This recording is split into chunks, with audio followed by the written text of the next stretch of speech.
कथा से जुड़ते हैं। आइए, वन का प्रदेश है। अरण्य कांड में भगवान श्री रामचंद्र जी, लक्ष्मण और माता जानकी जी हैं।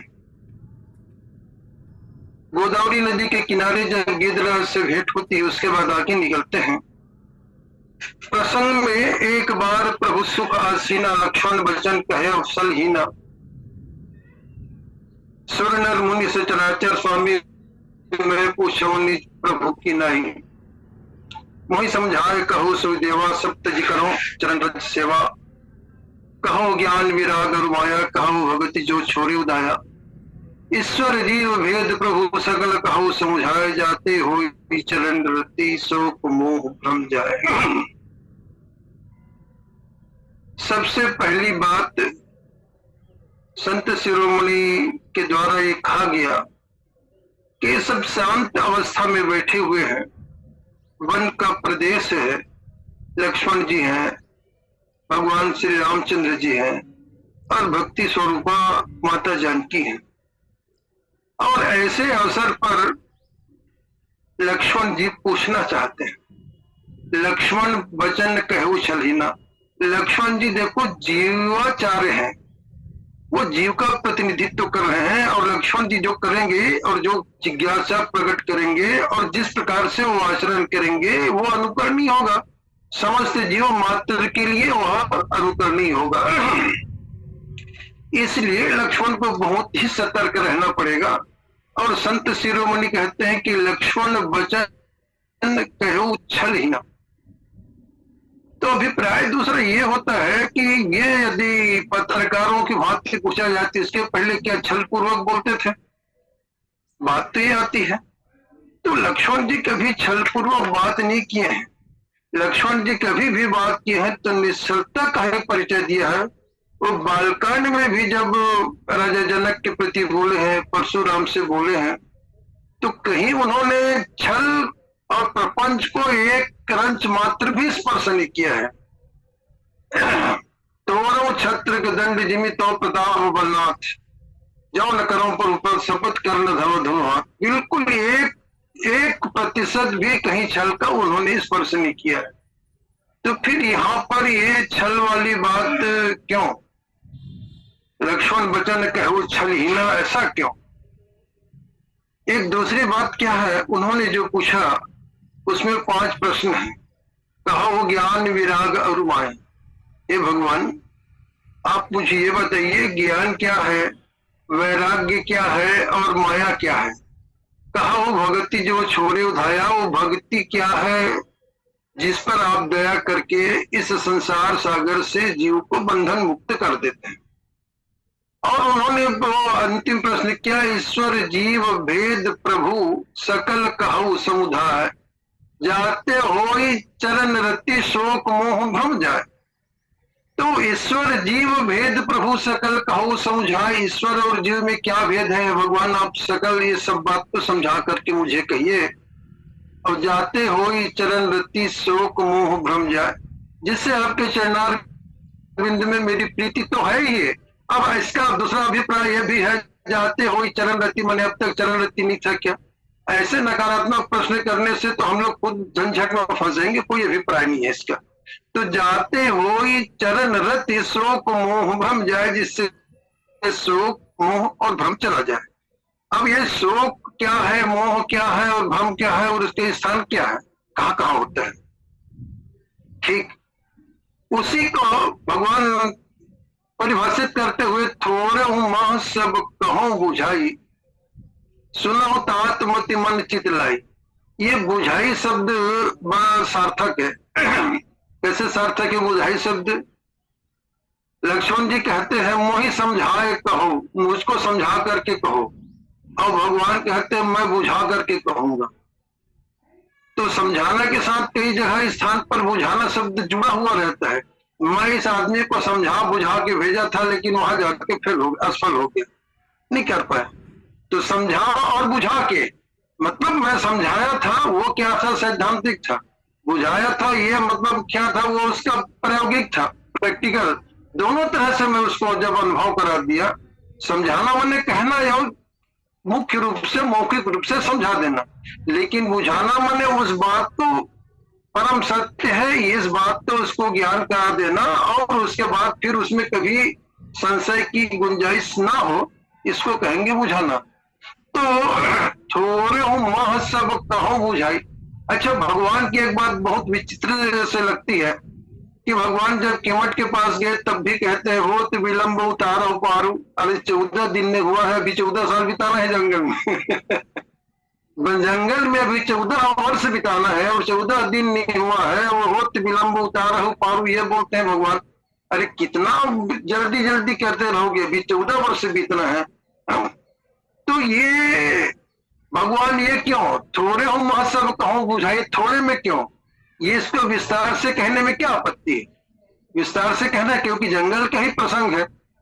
तो मानस पीयूषकार जी लिखते हैं थोड़े हो मह सब कहो बुझाई, भगवान इसलिए कहते हैं कि सुर्पणखा निकल गई है, मुझे पता है क्योंकि इसके बाद जो अगला प्रसंग आने वाला है वो सुर्पणखा का है, और सुर्पणखा भी लंका छोड़ चुकी है और वहां से निकल गई, ये मुझे पता है। इसलिए थोड़े हो मह सब कहो बुझाई, सुनो तात मति मन चित्त लाई। ये तात आप मन मति और चित्त को लगा करके सुनिए। देखिए मति माने बुद्धि का विषय है ना, जागृत अवस्था का उसमें परिचायक होता है। जब जीव सो जाता है व्यक्ति तो स्वप्न अवस्था में चला जाता है, और स्वप्न अवस्था में उसका मन प्रधान होता है। मन प्रधान होता है इसलिए सुनो तात मति मन चित लाई। अच्छा, मति लगा करके कथा सुनने में क्या है, कथा समझ में आती है। मति लगा करके कथा सुनने से कथा समझ में आती है। मन लगा करके कथा सुनने से क्या होता है, जो देह का भाव है वो प्रबल नहीं होता। देह का प्रभाव प्रबल नहीं होता, मतलब आपको आलस्य नहीं सताएगा, आपके हाथ पैर में गुटियां निकलेगी, आपको माने कथा में आप मन लगा करके सुनेंगे तो आपको देह का भाव प्रबल नहीं हो पाएगा। धूप लग रहा है कि छाया लग रहा है कि बिजली नहीं है कि पंखा नहीं है, सारी फैसिलिटी जितने भी आप सुविधाओं का उपभोग करना चाहेंगे सारी सुविधाएं आपको कम लगेगी। और यदि मन का भाव प्रबल नहीं हुआ तो ये सारी सुविधाएं आपको दुविधा भी रहेगी तो आपको वो पर्याप्त लगेगा। तो भगवान जब ये कहते हैं कि सुनो तात मति मन चित्त लाई, तो मन की अवस्था तो स्वप्न की अवस्था होती है, स्वप्न में मन प्रधान होता है, जागृत अवस्था में तो जीव का बुद्धि प्रधान होता है। जो भी बात उसके मन में आता है उस बात को वो बोल नहीं सकता, वो अपने बुद्धि के तराजू से तौलता है, और बुद्धि के नियंत्रण में मन रहता है जागृत अवस्था में। इसलिए कोई भी बात वो ऐसा काम नहीं कर सकता जो उसका मन कहता है, उसको बुद्धि के तराजू से तौलता है। और बुद्धि के मन का काम क्या है, मनन करना, संकल्प करना, विकल्प करना, ये सारा मन का काम है। लेकिन तो बुद्धि का काम क्या है, निर्णय करना कि कौन करने के लायक है और कौन काम करने के लायक नहीं है। इन सब का निर्णय कौन करता है, बुद्धि करता है। तो बुद्धि का काम निर्णय करना है, तो जागृत अवस्था में अपनी बुद्धि प्रधान होती है, इसलिए मन पर पूर्णतः बुद्धि का नियंत्रण होता है, और बुद्धि में जो बात खरा उतरता है जीव उसी काम को करता है। तो सुनो तात मति मन चित लाई। ये तात, देखो तात संबोधन रामचरितमानस में पिता के लिए भी आया है, पुत्र के लिए भी आया है, भाई के लिए भी आया है, छोटे के लिए भी आया है और बड़ों के लिए भी आया है। सुनो तात मन मति चित लाई। तो ये तात शब्द जो है आदर सूचक शब्दों में ही गिनती होती है। तात जाओ बलि बेग न हो, माता ने भी कहा तात जाओ जाओ बलि बेग न हो, जो मन भाव रुचिर फल खाओ। ये सारी बात मन तात कहने का अभिप्राय पुत्र को भी कह देते हैं, भाई को भी कह देते हैं, और अपने पिता को, पिता दिन ही कहना। विभीषण ने भी रावण को कहा तात राम नहीं नर भूपाला भुवनेश्वर कालहु कर काला। ये तात संबोधन आदर सूचक बहुत ही अच्छा संबोधन है जो छोटे बड़े को और बड़े छोटे को भी करता है रामचरितमानस की दृष्टिकोण से। तो आइए सुनो तात मति मन चित लाई। तो मन का काम है संकल्प और विकल्प करना, मन का काम है संकल्प विकल्प करना, क्या अच्छा है क्या बुरा है इसका निर्णय करना बुद्धि का काम है। तो मन हमेशा संकल्प और विकल्प में जुड़ा हुआ रहता है, संकल्प करता है विकल्प करता है, ये काम करूं ये काम नहीं करूं, ऐसा है। तो उसीलिए ये जो मन में जो बात आती है बार बार आती है, और बार बार जब वो व्यक्ति उस काम को करता है तो वो वृत्तियों के रूप में हो जाता है। वृत्तियां ही संस्कार का निर्माण कर देती है, और कभी कभी संस्कार वृत्तियों का निर्माण करती है और कभी कभी वृत्ति ही संसार का निर्माण करती है। मन की प्रधानता जब स्वप्न अवस्था में रहती है तो सूक्ष्म शरीर में मन भी है और बुद्धि भी है। एक कल्पना करता है, कामना करता है, संकल्प करता है, और बुद्धि उसको फिर निर्णय में देता है कि इस काम को करना है। और सुनो तात मन मति चित लाई। अब चित्त क्या है? चित्त का भाव जो है थोड़ा से और अंतरात्मा में पूछना पड़ेगा। जैसे शरीर से सूक्ष्म इंद्रियां हैं और इंद्रियों से सूक्ष्म मन है, मन से सूक्ष्म बुद्धि है, और बुद्धि से भी अति सूक्ष्म जो है वो चित्त है। वो चित्त में एक नहीं करोड़ों जन्म के संस्कार भरे पड़े रहते हैं, कई जन्म के संस्कार भरे पड़े रहते हैं। और रामचरितमानस का उद्गम स्थान यह है, तो चित्त की प्रधानता ही उद्गम स्थान है। आप लोग के ध्यान में होगा कि पार्वती भल अवसर जानी, गई शंभु पामात भवानी, जान प्रिया आदर अति कीन्हा, वाम भाग आसन हर दीना, बैठी शिव समीप हर्षाई, पूरब जन्म कथा चित आई। इसका अभिप्राय क्या हुआ कि एक कई जन्म के संस्कार जो है वो चित्त में भरे पड़े रहते हैं, और वो संस्कार कब प्रबल हो जाएगा इसका कोई ठिकाना नहीं रहता। कभी कभी आप लोगों ने सुना होगा कि बहुत ही सज्जन, बहुत ही सीधा साधा आदमी किसी बहुत बड़े अच्छा खलनायक का कभी मर्डर कर देता है, कभी बहुत बड़ा उटपुटांग टाइप काम कर बैठता है। तो जब जीव अपने स्वभाव से हट करके कुछ विचित्र गतिविधियों में संलग्न हो जाता है, विचित्र गतिविधि वाला कार्यक्रम कर बैठता है अचानक भयानक, तो इसका अभिप्राय यही है कि पूर्व जन्म कथा चिताई। माता जब पार्वती सती के रूप में थी, तो सती के रूप में थी, उन्होंने कहा कि पूर्व जन्म कथा चिताई, बैठी शिव समीप हर्षाई। अब उस समय फिर उन्होंने भगवान राम की कथा पूछी। भगवान राम की जो कथा पूछी वो कथा कौन सी पूछी? अब पहले के समान मेरे मन में मैं शंकर कर महा कहा न माना, निज अज्ञान राम पर आना। मैं सती के रूप में भगवान राम के ऊपर अपनी अज्ञानता प्रकट की थी। भगवान अब ऐसे मेरे मन में कोई अज्ञानता नहीं है, और चूंकि पूर्व जन्म की बात चित्त में थी, और ये लोग क्या है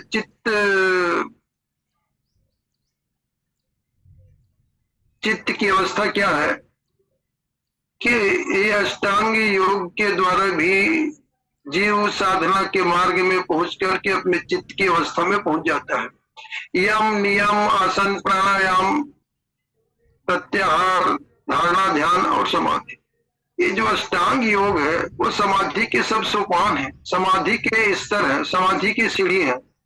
इसमें यम नियम प्राणायाम आसन और प्रत्याहार ये जो 5 है, ये शरीर की वायु शुद्धि के लिए है। यम नियम प्राणायाम आसन और प्रत्याहार ये शरीर की वायु शुद्धि के लिए है। और धारणा ध्यान और समाधि ये तीनों है, तीनों शरीर की आंतरिक शुद्धि के लिए है।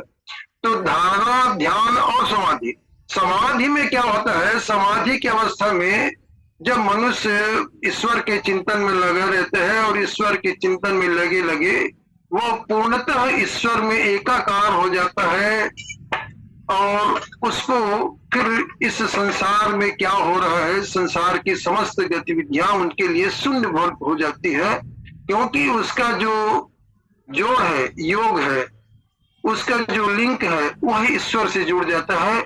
इसलिए फिर वो चित्त की प्रबल अवस्था होती है जिसमें साधना की सर्वोच्च अवस्था में जीव का चित्त प्रधान रहता है। और इसलिए सुना हो तात मति मन चित्त लाई, मन और चित्त लगा करके सुनो। मन लगा करके सुनने से आपका देह का भाव प्रबल नहीं होगा, आपको उस कथा सुनने में रुचि होगी। बुद्धि लगा करके सुनोगे तो आपको कथा समझ में आएगी, और चित्त भी यदि उस कथा में लग गया तो एक नहीं करोड़ों जन्म के जन्म में वह संस्कार के रूप में परिणित हो जाएगा। वो समस्त वृत्तियां आपके संस्कार के रूप में पहुंच जाएगी और कभी भी फिर वहां से उसको मिटने का प्रश्न नहीं है। तो ये जो चित्त की अवस्था है, ये चित्त की अवस्था मैंने भगवान ने एक आध बार कभी एक पद में सुनाया था, खाली उसे कभी कुछ स्मरण हो रहा है कि सूरदास जी की एक पंक्ति, एक पद, भगवान कृष्ण को वो बाल्यावस्था में यशोदा मैया सुला रही थी। कृष्ण को बाल्यावस्था में यशोदा मैया सुला रही थी, तो वो एक भजन गा रही थी, लोरी गा रही थी। तो लोरी गा रही थी तो वो भगवान राम की ही कहानी गा रही थी। तो वो लोरी में क्या कहती है कि सुनी सुत एक कथा कहो न्यारी, चतुर शिरोमणि देत हुंकारी। भगवान हुंकारी दे रहे। तो दशरथ नृपति हवी रघुवंशी, ताके प्रगट भय सुत चारी। एक महाराज दशरथ हुआ करते थे, यज्ञ से उनके 4 पुत्र प्रकट हुए। तिनमें मुख्य राम जो कहियत, जनक सुता ताकी वर नारी। राजा जो जनक सुता है, सीता जी उनकी नारी थी। पिता बचन लगी राज तजो नृप, अनुज बधू सन भय बन चारी। अब यशोदा मिया ये कथा भगवान कृष्ण को सुना रही। तो धावत कनक मृगा के पाछे, राजीव लोचन परम उदारी। वो सोने के मृग के पीछे भगवान दौड़ रहे हैं, राजीव लोचन परम उदारी। रावण हरण सीय कर किन्हो, सुनि नंद नंदन नींद निवारी। चाप चाप कही उठे सूर प्रभु, लक्ष्मण देहु जननी भ्रमहारी। थे बाल्यावस्था में थे वो, लक्ष्मण मेरा धनुष, धनुष कहाँ, लक्ष्मण मेरा धनुष दो, धनुष दो, ऐसा करके भगवान कृष्ण खड़े हो गए। जब भगवान कृष्ण खड़े हो जाते हैं यशोदा मिया के सामने सोते हुए, तो जननी भ्रमहारी, माता भ्रम में हार जाती, मैं इसको बता क्या रहा हूं और ये कर क्या रहा है। तो वास्तव में भगवान जो है उस समय चित्त की अवस्था में पहुंच चुके थे, और राम वही है, कृष्ण वही है। राम और कृष्ण में भेद करना, राम और शिव में भेद करना, ये हम लोगों के नामापराध की गिनती में आएगी। इसलिए राम में, शिव में, कृष्ण में किसी भी प्रकार से हम लोगों को भेद करने का हक नहीं बनता। तो इस प्रकार से जो चित्त की अवस्था होती है, तो चित्त की अवस्था में क्या है, ये सांसारिक दृष्टि से, संसार से उनका जो लिंक है वह समाप्त हो जाता है। ये भी 2 प्रकार की होती है, समाधि भी 2 प्रकार की होती है। समाधि की सर्वोच्च अवस्था में चित्त प्रधान रहता है, जिसमें संप्रज्ञा समाधि और असंप्रज्ञा समाधि। नारद जी जिस समाधि में बैठे थे वो क्या है, सुमिरत हरि साप गति बाधी, लागी विमल मन सहज समाधि। नारद को क्या था, असंप्रज्ञात समाधि में बैठे हुए थे और असंप्रज्ञात समाधि में बैठे थे। कामदेव उसकी तपस्या को भंग करने के लिए आया, उसको संसार का वाह्य दृश्य से कोई अभिप्राय नहीं रहा। उसका जो चित्त है वो भगवान में लीन हो गया था, भगवान से एकाकार हो गया था, उसका लिंक जुड़ गया था। और संसार में चाहे वर्षा हो चाहे गर्मी हो, उससे कुछ भी उसको प्रभाव नहीं पड़ेगा। तो इसलिए लागी विमल मन सहज समाधि, ऐसे नारद को जो सहज समाधि में प्रतिष्ठित हो गए, इसलिए उनका मन निर्मल था। इसलिए अच्छा, तीसरी बात यह है सुमिरत हरि साप गतिवादी। वहां ये प्रसंग आता है कि सुमिरत हरि साप गतिवादी, जो नारद को श्राप था कि 2 घड़ी से अधिक कहीं नहीं बैठ सकता, तो वो सांप की गति में बाधा क्यों हुई? क्योंकि वो भगवान के हरि का स्मरण कर रहे थे। ये अलग प्रसंग है, जो भी बात है। अब भगवान को जो प्रश्न करते हैं लक्ष्मण जी, मोहि समझाए कहो सोई देवा, ईश्वर जीव भेद प्रभु सकल कहो समझाए, ज्ञान कहो ज्ञान विराग और माया। तो उसी के उत्तर में तो भगवान ये कहना चाहते हैं कि थोड़े हो वह सब कहो बुझाई, सुनो तात मन मत चित लाई। और उनका जो क्रम था, जो पूछने का क्रम था, वो पूछने का क्रम क्या था? एक बार प्रभु सुखासीना, लक्ष्मण वचन कहे सुन छल ही ना, मैं पूछो निज प्रभु की नाई, मोहि समझा कही सो देवा सब कुछ तजी करो, कहा हो ज्ञान विराग और माया। उन्होंने पहले किसको पूछा? ज्ञान को।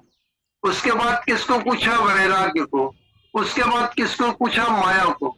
उसके बाद क्या कहते हैं कि भक्ति। ये क्रम है, ज्ञान वैराग्य, ज्ञान वैराग्य माया और भक्ति।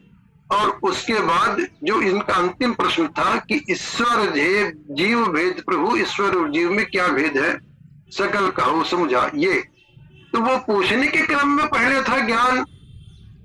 और भगवान जब बताना प्रारंभ करते हैं, तो भगवान जब बताना प्रारंभ करते हैं तो उस क्रम में सबसे पहले क्या आता है? मैं और मोर तोर तय माया, यही बस कीन हो जीव निकाल।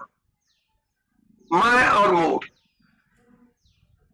तोर तय माया, यही बस कीन हो जीव निकाय। अच्छा, एक प्रश्न और यहाँ थोड़ा सा होता है कि सुनो तात मन मति चित्त लाई। ऐसा तो कह दिया मन मति और चित्त को लगा करके सुनो, लेकिन कहीं ये नहीं संकेत किया है कि अहंकार को भी छोड़ करके कहो।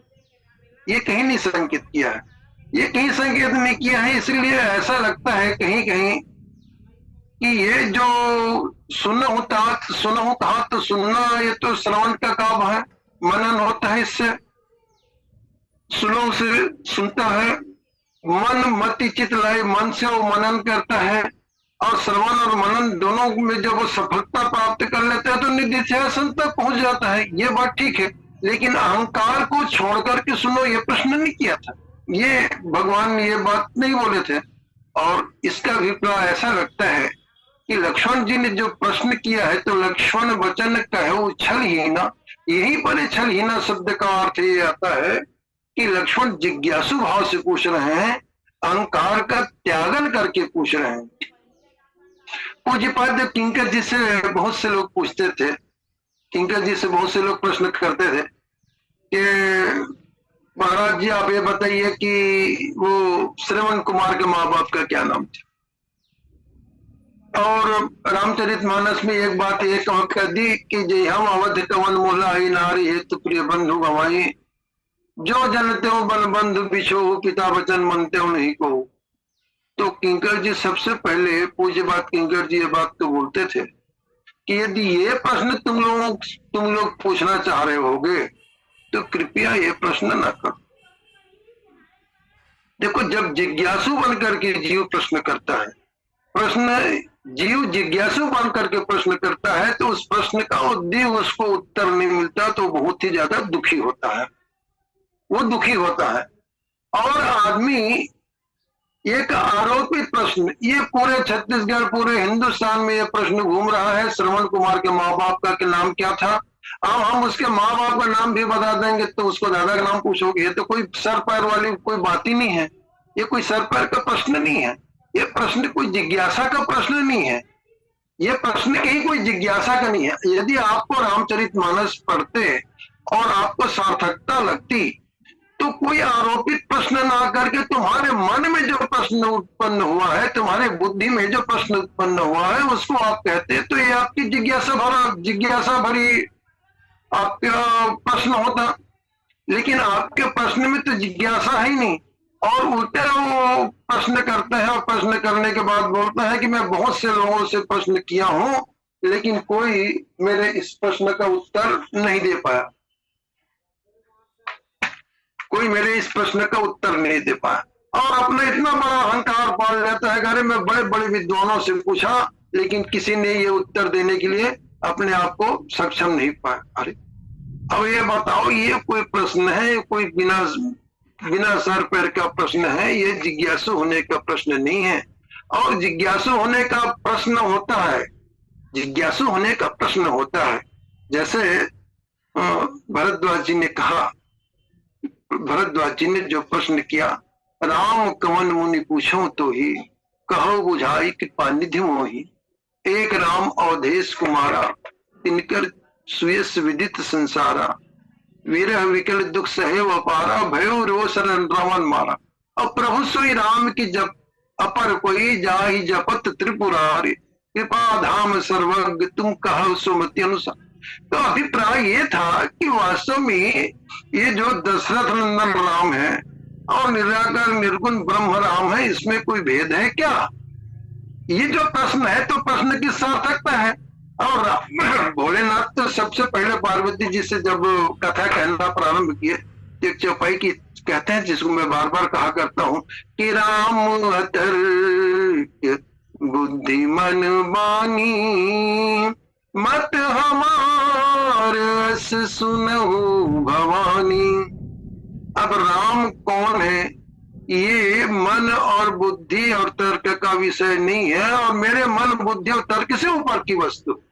तो ये कौन बोल रहे हैं? भगवान भोलेनाथ बोल रहे हैं। तो हम और आप कौन से खेत के मूल हैं भैया? अब तो समझ में आ रहा है, सीधी सी बात है। तो ईश्वर कभी भी तर्क का विषय नहीं हो सकता, ईश्वर कभी बुद्धि का विषय नहीं हो सकता। यदि ईश्वर बुद्धि का विषय है तो बुद्धि बड़ी हो गई ईश्वर से। अब गो गोचर जहां लगी मन जाई, सो सब माया जाने हो भाई। जहां तक कि अपने इंद्रियों का पहुंच है, अपनी बुद्धियों का पहुंच है, ये तो सब माया की परिधि में है। और जगत प्रकाश प्रकाशक रामू और मायाधीश ज्ञान गुण धनु, ये संसार जो प्रकाशमान प्रदीप्त हो रहा है, इसके प्रकाशक एक भगवान श्री रामचंद्र जी हैं। तो जो भरद्वाज जी ने प्रश्न किया वो तो जिज्ञासु बनकर प्रश्न किया। लक्ष्मण का जो भी प्रश्न था ये जिज्ञासु बनकर प्रश्न था। इसलिए यहाँ पर अहंकार की कोई स्थान नहीं है, अहंकार को कोई स्थान नहीं दिया गया।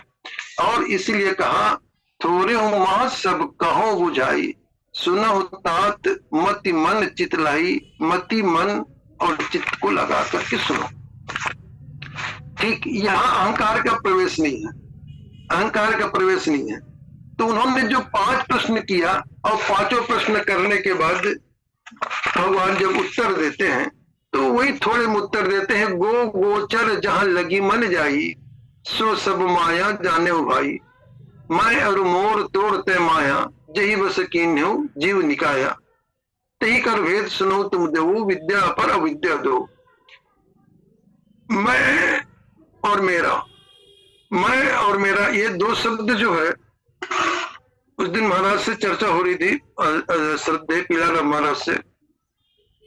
तो मैंने एक बात कह दी कि मैं और हूं, मैं और हूं, इसके बीच में आप जो भी शब्द लगा सकते हैं, अच्छा हो चाहे बुरा हो चाहे कुछ भी। मैं अमुक हूं, मैं विद्वान हूं, मैं मूर्ख हूं, मैं बुद्धिमान हूं, जो भी। तो जितना भी मैं और हूं के बीच में आपको जो विशेषण लगाते हैं, वही आपका अहंकार है, वही ये हमारा अहंकार है। तो मैं और मोर, मैं और मोर ये मेरा है और ये मैं हूं। तो मैं और मेरे में क्या अंतर है? देखिए, थोड़ा सा कभी कभी क्या होता है, जीव जो है, मनुष्य जो है, अपने आप को इस शरीर से अपना संबंध स्थापित कर लिया है। और इस शरीर से जितने भी रिश्तेदारी है, जितने भी नातेदारी है, जितना भी संपर्क सूत्र हमारा बना है, उस सबको वो अपना मान लिया है। अपने परिवार को अपना मान लिया है और अपने धन संपत्ति को अपना मान लिया है, अपने पुत्र बंधु बांधवों को अपना मान लिया है, और सबको अपना मान लेने के बाद ये शरीर को भी अपना मान लिया है, जबकि ये शरीर भी अपना नहीं है। शरीर से हमारा जो संबंध हम लोग जोड़ लिए हैं, ये कुछ क्षण के लिए है। जैसे देवता लोग भी कहते हैं कि स्वर्गो स्वल्प अंत दुखदाई, सीते पुण्य मृत्यु लोके विसंति। देवता भी ये सोचते हैं थोड़ा सा भी पुण्य समाप्त हो जाएगा तो मृत्यु लोक में आना पड़ेगा। तो ये जो हमें शरीर मिला है, तो वासांसि जीर्णानि यथा विहाय नवानि गृह्णाति नरोपराणि तथा शरीरानि विहाय जीर्णानि अन्यानि संयाति नवानि देहि। ये 17 तत्वों के साथ ये जो शरीर निकल जाएगा, जो कारण शरीर ये सूक्ष्म शरीर के रूप में निकल जाएगा, तब इसमें प्राण वायु रहते हुए भी ये मुर्दा हो जाएगा और ये शरीर हो जाएगा। और इसको क्या कह देंगे, डेड बॉडी। कहाँ है वो डेड बॉडी पड़ा है, डेड बॉडी पड़ा, बस इससे अलावा कोई दूसरी बात नहीं होगी। उस समय किसी का नाम भी नहीं रहेगा, अमुक आदमी पड़ा है ऐसा नाम भी नहीं रहेगा। तो ये जो सूक्ष्म शरीर है, सूक्ष्म शरीर में जो 17 तत्व है, वो 17 तत्व वाला शरीर निकल जाता है, तब फिर ये पार्थिव शरीर ही बन जाता है और इससे ज्यादा कुछ नहीं होता है। तो मैं और मोर तो रहता है माया। ये माया और मेरा का जो संबंध है यही माया है। मैं और मोर तोड़ते माया, जही बस किन्हे जीव निकाया। इसी ने सारे संसार मात्र को, प्राणी मात्र को अपने बस में कर रखा है। देखिए ये जो 5 प्रश्न है, वो पांचों प्रश्न का उत्तर एक ही प्रसंग में, कि अब जैसे शूर्पणखा आती है तो शूर्पणखा रावण की बहनी दुष्ट हृदय दारुण जसहनी। ये राम राजेश भाई का प्रसंग है, बहुत ज्यादा राजेश भाई इसको बहुत बोलते हैं, गुरुदेव राम राजेश जी। तो प्रश्न ये है कि जब सब माताओं का परिचय किसी के पुत्री और किसी के पत्नी और किसी के माँ के रूप में दिया जाता है, जनक सुता जगजननी जानकी अतिशय प्रिय करुणा निधान की। अब शूर्पणखा रावण की बहनी किसी के भाई के रूप में यदि उसका परिचय दिया जा रहा है, तो निश्चित रूप से आर्यवर्त का नहीं हो सकता, ये विदेशी शक्तियां हैं। तो उन्होंने कहा कि शूर्पणखा रावण की बहनी दुष्ट हृदय दारुण जसहनी। ये भगवान जो है यहाँ पर इस प्रसंग में भगत ज्ञान वैराग्य जनु सोहत धरे शरीर में भक्ति माँ जानकी है, और ज्ञान के रूप में भगवान श्री रामचंद्र जी हैं, और वैराग्य के रूप में साक्षात लक्ष्मण जी हैं। तो भगत ज्ञान वैराग्य जनु सोहत धरे शरीर, ये तो हो गया। अब ये जो माया आई है, ये जो शूर्पणखा आई है, तो माया और मोर तय तय माया तही कर भेद सुनो तुम दो विद्या अपर अविद्या दो। एक का नाम विद्या है, एक का नाम अविद्या है। तो ये शूर्पणखा को हम लोग अविद्या माया के रूप में ही प्रेरित करते हैं, परिभाषित करते हैं अविद्या माया के रूप में। और शूर्पणखा आई तो वही कहती है कि तो सम पुरुष नमो सम नारी। मैं ये बात कहना इसलिए चाह रहा था कि इसी प्रसंग में 5 प्रश्न का उत्तर है। तो यदि शूर्पणखा यह बात कह देती है कि तो सम पुरुष नमो सम नारी, तो कहीं भी किसी भी दृष्टिकोण से, तात्विक दृष्टिकोण से इसका विवेचन करने से कहीं कोई गलत शब्द नहीं बोली है। देखिए 2 व्यक्तियों में एक उम्र के कारण, एक सुंदरता के कारण यदि मित्रता हो गई, तो एक की सुंदरता समाप्त होने से दूसरे की मित्रता भंग हो सकती है।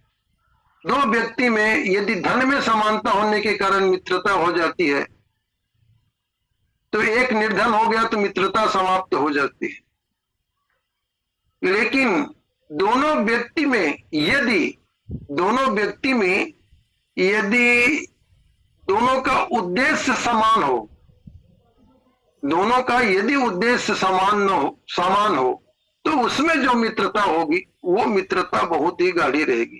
क्यों कि शूर्पणखा यह चाहती है कि रावण को मैं कुल समेत नाश करवा दूं, और भगवान क्या करते हैं कि निश्चरहीन करो मही भुज उठाए प्रण कीन सकल मुनिन के आश्रम जाय सुखदीन। आप निशाचर से हीन करना चाहते हैं प्रभु, और मैं भी वो रावण को समूल नष्ट करवाना चाहती हूँ। तो दोनों के उद्देश्य में यदि समानता है तो दोनों की मित्रता होगी। इसलिए शूर्पणखा ने कहा तो सम पुरुष न मौसम न। ये थोड़ी कहा आपने स्वरूप के कारण, थोड़ी कहा तो सम पुरुष न मौसम नारी। हम दोनों के उद्देश्य में समानता है। हाँ, राम के पास कोई बहाना नहीं है ना। राम के पास कोई बहाना नहीं है, समर्थता है, राम में समर्थता है, लेकिन बहाना नहीं है कि रावण को कैसे जाके मारे। तो बहाना मैं तुमको दूंगी ये। तो दोनों के उद्देश्य में, अच्छा सास बहू में झगड़ा क्यों होता है? सास बहू में झगड़ा ये होता है कि उद्देश्य की समानता। हर माता अपने पुत्र को क्या श्रवण कुमार बनाना चाहती है और पत्नी है तुलसीदास बनाना छोड़ती है। तो दोनों के उद्देश्य में भिन्नता होने के कारण ही तो सास बहू में झगड़ा होता है। तो महाराज चलो ये तो थोड़ी सी प्रश्न की बात हो गई है। तो भगवान राम ज्ञान है, लक्ष्मण वैराग्य है, सीता जी भक्ति है। सीता ही चित्त ही कही प्रभु बातों, भक्ति की ओर देख के बात करती है, वैराग्य जो ज्ञान की ओर देख के बात करता है। और माया यहाँ पर खड़ी हुई है, तो माया ज्ञान विज्ञान सबको भगवान बता देते हैं एक ही प्रश्न में। तो आइए 1 मिनट भगवान राम का नाम। सीताराम जय सीताराम बोलिए, भक्तवत्सल भगवान की जय। सादर निवेदन भैया। बोलिए श्यावर रामचंद्र भगवान की जय। बहुत बहुत धन्यवाद सर जी। और एक वो सब कुछ है सर निवेदन मैं कहूँ आदरणीय सर श्री रामादेश जी का इसी पर संपर्क सुनेंगे। तुम नथा रावण के भाई इसी पर सुनेंगे सर जी।